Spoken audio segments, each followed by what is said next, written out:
पाकिस्तान के अंदर एक उस तरह की सर्जरी करनी पड़ेगी, मुल्क का गवर्नेंस सिस्टम ठीक करना पड़ेगा, उसके लिए रूल ऑफ लॉ लाना पड़ेगा, मुल्क की एनवायरनमेंट चेंज करनी पड़ेगी, जिस तरह हम गवर्नमेंट चलाते हैं बिल्कुल चेंज करना पड़ेगा। और जो हमने डॉलर मंगवाने हैं मुल्क के, जरा गौर से सुने, मैं आखिर में पहुंच रहा हूं। डॉलर कैसे आएंगे? एक्सपोर्ट्स बढ़ाने में तो टाइम लगेगा। एक तरीका है डॉलर लाने का, ये जरा गौर से सुन लें, और आज बैरूनी मुल्क पाकिस्तानी भी सुन रहे होंगे, मैं उनको भी बताना चाहता हूं कि देखिए, मैं बड़ी देर से एक ही बात कहता हूं कि सबसे बड़ा असासा पाकिस्तान का बैरूनी मुल्क पाकिस्तानी है। उनके पास जो डॉलर्स पड़े हुए हैं, अगर हम अपना गवर्नेंस सिस्टम ठीक कर लें, हम अपना रूल ऑफ लॉ ठीक कर दें, हम इस मुल्क के अंदर एतमाद अपने सिस्टम में ले आए कि अगर वो अपना सरमायाकारी करते हैं पाकिस्तान में, तो हमारा जो अदलिया का निजाम है, जो हमारा गवर्नेंस सिस्टम है, वो उनके सरमाए की हिफाजत करेगा। मैं आपको फिगर बताता हूं। 18,000 अमेरिका के अंदर पाकिस्तानी डॉक्टर्स हैं। फिर से सुन लें, पाकिस्तानी अमेरिकन डॉक्टर्स अमेरिका में 18,000 हैं।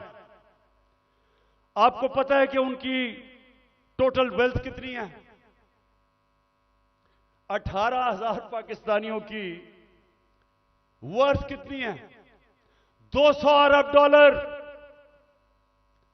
200 अरब डॉलर जो IMF के पास हम घुटनों के ऊपर हैं, हम 6 अरब डॉलर मांग रहे हैं। 200 अरब डॉलर 18,000 पाकिस्तानी अमेरिकन के हैं। हमारे जो 10 पाकिस्तानी अमेरिकन टॉप बिजनेसमैन हैं, सिर्फ 10, आपको पता है उनके पास उनकी वर्थ क्या है? 25 अरब डॉलर। 25 अरब डॉलर। तो 6 अरब डॉलर के पीछे हम आज IMF के पीछे हैं।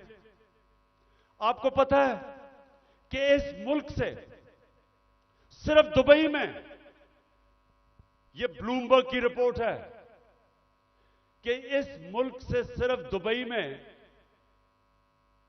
चंद सालों में पाकिस्तानियों ने कितनी प्रॉपर्टी ली है? 10.4 अरब डॉलर। यह ब्लूमबर्ग की रिपोर्ट है। तो पाकिस्तानी अमीर हैं, मुल्क गरीब है, और इसके लिए हमने वो सिस्टम बनाना है।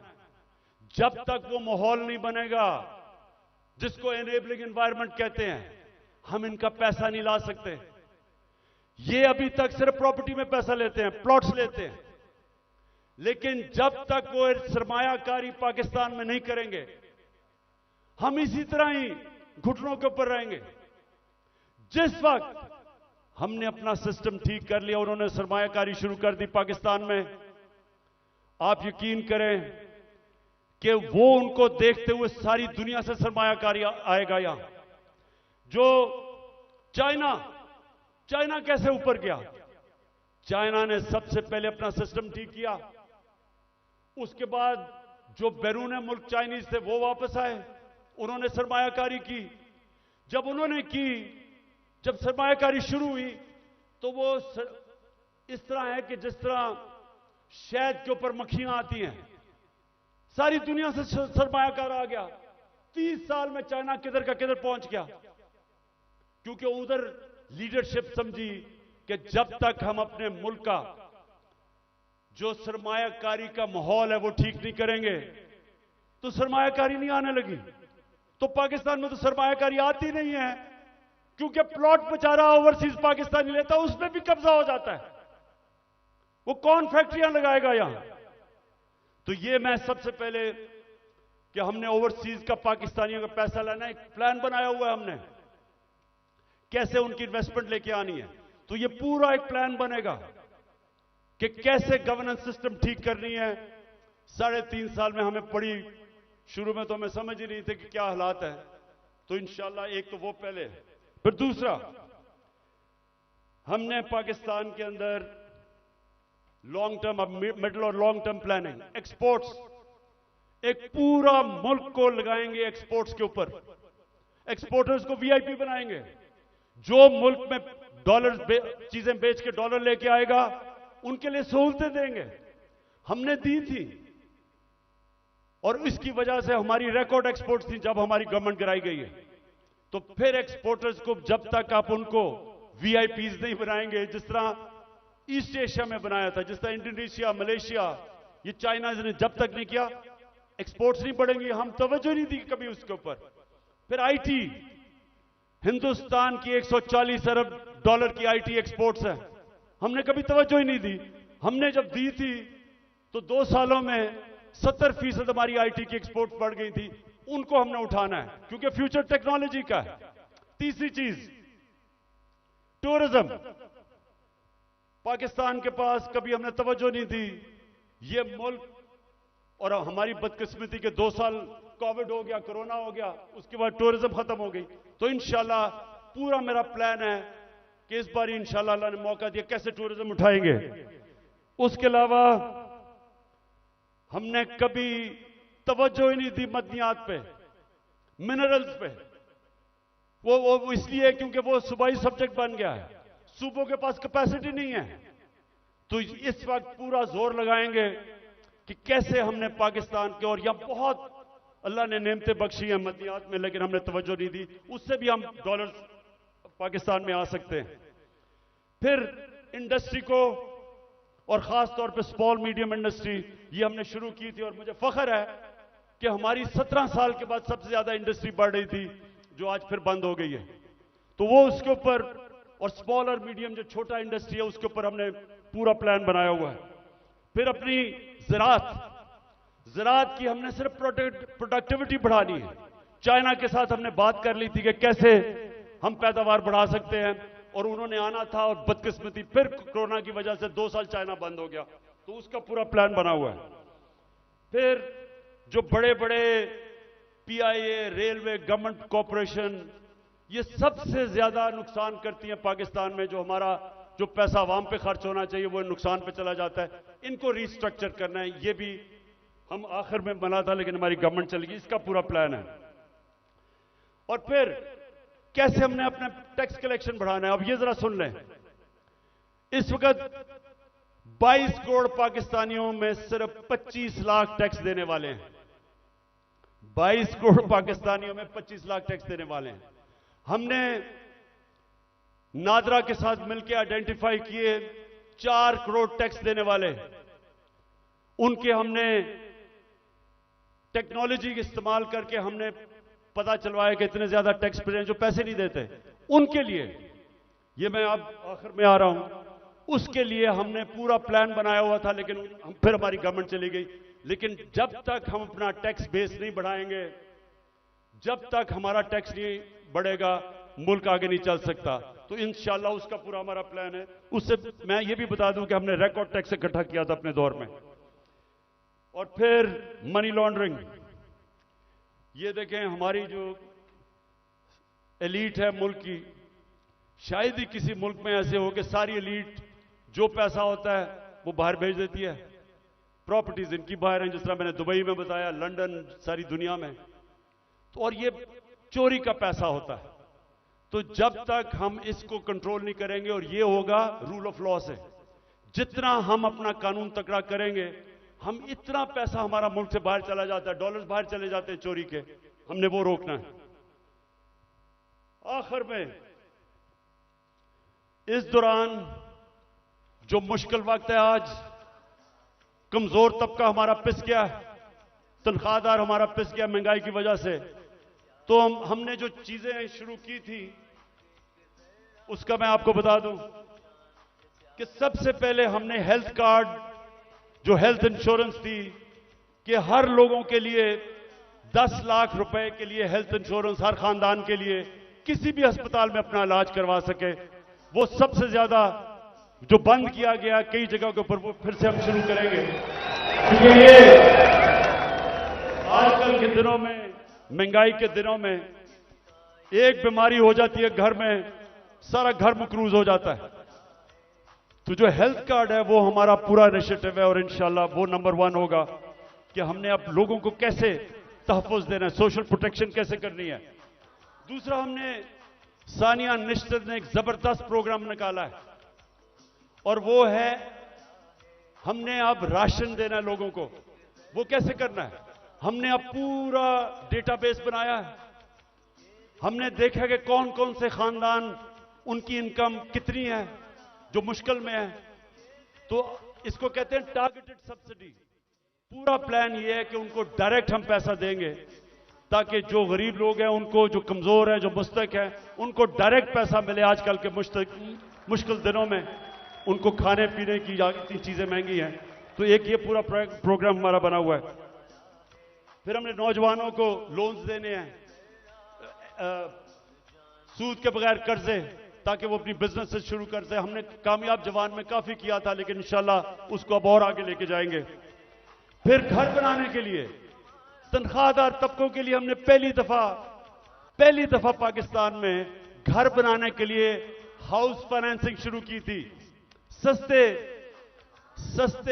सूद के ऊपर कर्जे, यानी अगर, क्योंकि कैश तो लोगों के पास होता नहीं है, लेकिन जितने पैसे लोग किराए पे दे रहे हैं वही किस्त बन जाए और उसी में घर उनका हो जाए। तो ये हमने पूरा स्कीम शुरू की थी, फिर से करेंगे, क्योंकि तनख्वाहदार लोगों के लिए अपना घर बनाना नामुमकिन है। वो फिर से शुरू करेंगे। फिर कच्ची आबादी, इतनी ज्यादा कच्ची आबादियां हो गई हैं।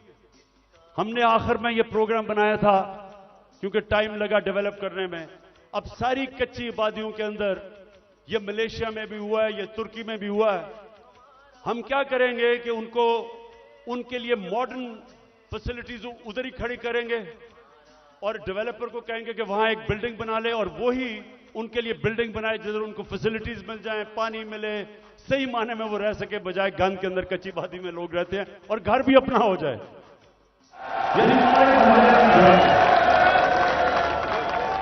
ये मेरा बड़ा देर से प्रोग्राम था, इस्लामाबाद में हम शुरू करने लगे थे लेकिन देर हो गई। बाजवा साहब को इमरान खान बड़ा खतरनाक लग रहा था, इसलिए उसने काम कर दिया। उसके बाद हमने कैसे लोगों को रोजगार देना है। अगर ये फैसला आपके पास वो रेहड़ी वालों के लिए जो हमने किया था वो जरा दिखा दें लोगों को।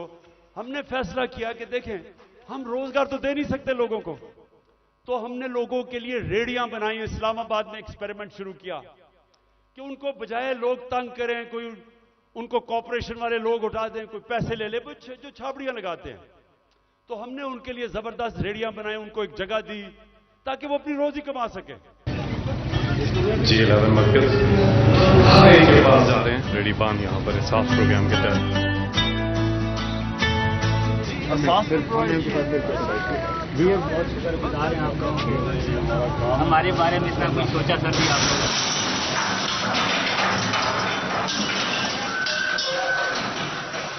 जुल्म कर रहे हैं गरीब बंदों के साथ, जुल्म। हमारी गवर्नमेंट गई, जैसे हमारी गवर्नमेंट गई उनको हमने अच्छी बड़ी रेडिया बना के दी, वो बेचारे अपने रोजी कमाना शुरू हुए। ये इंपोर्टेड हुकूमत ने वो सारी रेडिया आपके सामने खत्म की। देखिए न्यूयॉर्क आप जाएं, पता नहीं कितने आप में से लोग गए हैं, वहां हर जगह पे उन्होंने अपनी अपनी स्टॉल्स लगाए होते हैं सड़कों के ऊपर और रोजगार कमा रहे होते हैं, उनको इजाजत होती है। हम क्यों नहीं करते? वो बेचारे पॉश एरियाज के अंदर, इस्लामाबाद के ब्लू एरिया में नहीं जी, वो खास कोई लोगों का इलाका है जिधर बेचारा आम आदमी रोजी नहीं कमा सकता। तो इसके ऊपर भी इंशाल्लाह अब हमने प्लान बनाया हुआ कि सारे पाकिस्तान में आम लोगों को मौका दें, अपनी जगह बनाएं ताकि रोजी कमा सके, बच्चे पाल सके। और जो हमारे घर के मुलाजिम हैं, मेरे पाकिस्तानियों, मेरे नबी सल्लल्लाहु अलैहि वसल्लम ने जब गुलामी खत्म करने का शुरू किया तो उन्होंने क्या किया?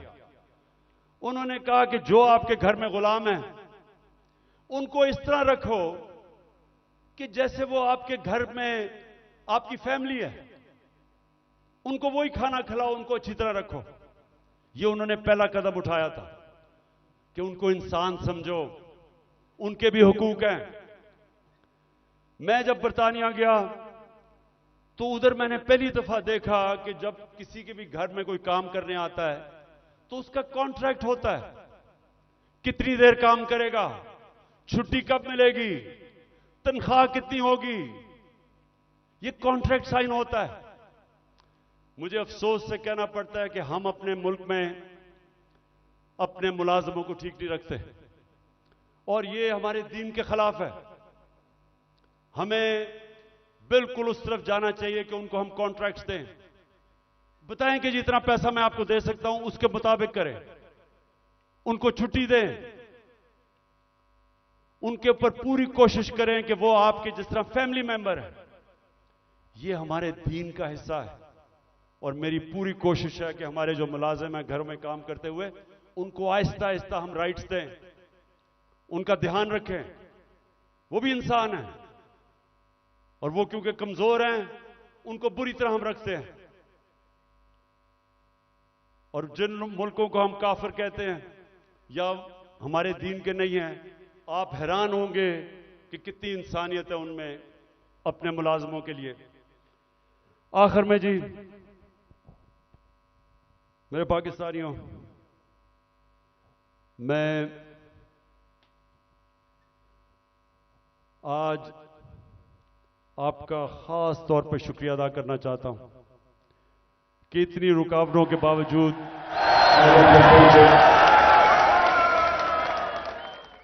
मैं आज फिर से अपने मुल्क में जो इस वक्त ताकत में है उन सबको पैगाम देना चाहता हूं कि देखें, जिस तरफ हमारा मुल्क जा रहा है, मैं फिर से कहता हूं, मुझे खौफ है कि ये उधर पहुंच जाएगा जिधर कोई भी इसको रोक नहीं सकेगा। इंडस्ट्री बंद हो रही है, महंगाई बढ़ती जा रही है, एक्सपोर्ट्स गिर रही हैं, जो बाहर से पाकिस्तानी रेमिटेंसेस भेजते हैं वो कम हो रही हैं। अब इंडस्ट्री बंद होगी तो टैक्स कलेक्शन कम हो जाएगी। तो क्या इनका सिर्फ इस वक्त तो एक ही है कि कहीं से कर्जा मिल जाए। कर्जे बढ़ते जा रहे हैं, आमदनी सुकड़ती जा रही है। एक घर जब उसमें मुश्किल वक्त आता है, उसके ऊपर कर्जा चढ़ जाता है, तो वो क्या करता है? वो अपने खर्चे कम करता है, अपनी आमदनी बढ़ाने की कोशिश करता है। हमारी तो आमदनी सुकड़ती जा रही है। तो मैं आज सबको कहना चाहता हूं कि अगर आप मुझे यह बता दें कि इस दलदल से निकलने के लिए हमारे पास स्वाय साफ और शफाफ इलेक्शन की कोई और प्लान है तो मुझे बता दें। और कोई आपके पास प्रोग्राम नहीं है। इस वक्त सिर्फ प्रोग्राम बना हुआ है कि इमरान खान को बाहर कैसे करना है। फिर से मैं कहता हूं, कोई तो आपके पास प्रोग्राम होगा। एक तेजी से तबाही की तरफ मुल्क जा रहा है। कहीं बाहर के तबसरे पढ़ लें, हिंदुस्तान का टीवी देख लें, वो क्या कहते हैं पाकिस्तान के मुताबिक, तंज कर रहे हैं। लेकिन हम सिर्फ यहां सारे जो साहिब इख्तिदार हैं, बस एक ही ज़हन में है कि जी इमरान खान को बाहर कैसे रखना है। तो मैं फिर से आज अब सबको अपील करता हूं कि हमारे पास वक्त कम है। मुझे कहते हैं जी इलेक्शन डिले कर दें अक्टूबर तक। मुझे एक चीज बता दें कि अक्टूबर में इलेक्शन करवाने से मुल्क को क्या फायदा होगा। मुझे यह कन्विंस कर दें कि अगर इलेक्शन डिले होता है तो मुल्क तब तक संभल जाएगा। मुल्क तो नीचे जा रहा है, हल कोई है नहीं, लेकिन सिर्फ इसलिए कि डरे हुए हारने से इलेक्शन नहीं करवाना। तो मैं अपनी सारी कौम को भी आज कहना चाहता हूं कि पाकिस्तानियों, आपने याद रखना है कि आपने किसी सूरत जालिम के सामने सर नहीं झुकाना। आपने अपनी आजादी के लिए ये जो खौफ का बुत है इसको तोड़ना है। ये जो पकड़ धकड़ तशद्दुद करना, रेंजर्स ले आए कि जी पुलिस नहीं तो रेंजर्स आ जाएं। क्या इससे मुल्क ठीक हो जाएगा? क्या इससे लोग डर जाएंगे? लोगों ने नहीं अब डरना। ये जितना आप ये जुल्म करेंगे, लोगों की नफरतें बढ़ेंगी। जो निकलता है, जिसको आप तशद्दुद करके जब वो निकलता है, उसके अंदर नफरत भरी होती है। मुझे तो पहली दफा पता चला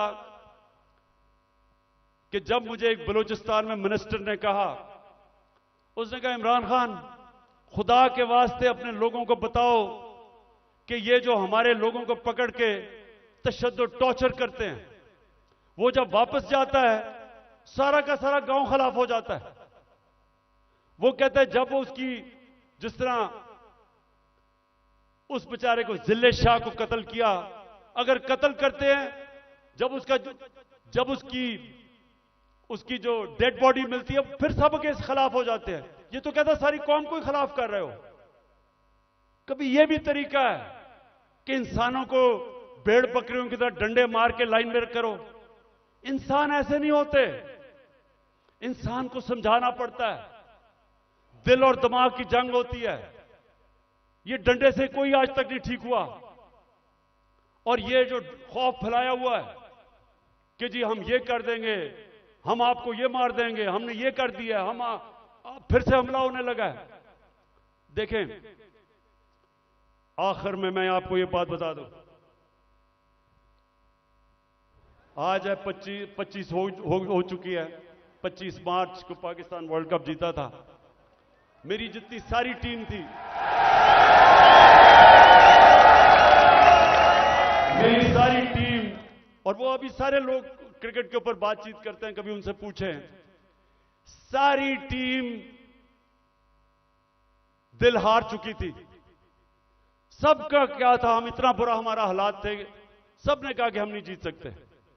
अभी भी किसी टीम वालों से पूछ लें, एक आदमी था जो कहता था अभी हम जीतेंगे, और वो आपके सामने खड़ा है।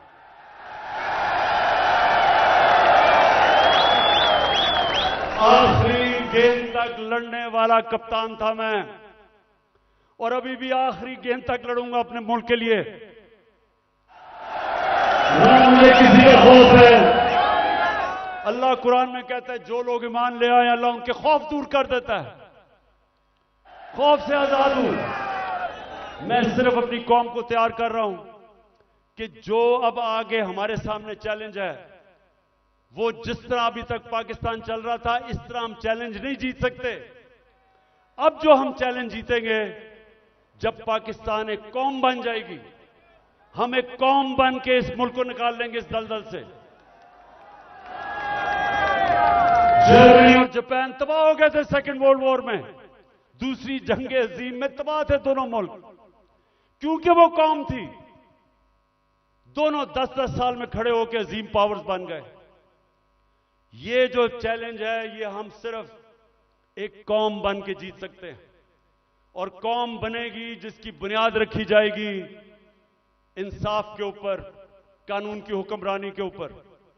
और इसलिए आखिर में हम अपनी अदलिया को आज पैगाम देना चाहते हैं कि कौम आपके साथ खड़ी है, और आपने आइन की हिफाजत करनी है, और इंशाअल्लाह हम इस मुल्क को एक अजीम कौम बनाएंगे। पाकिस्तान जिंदाबाद।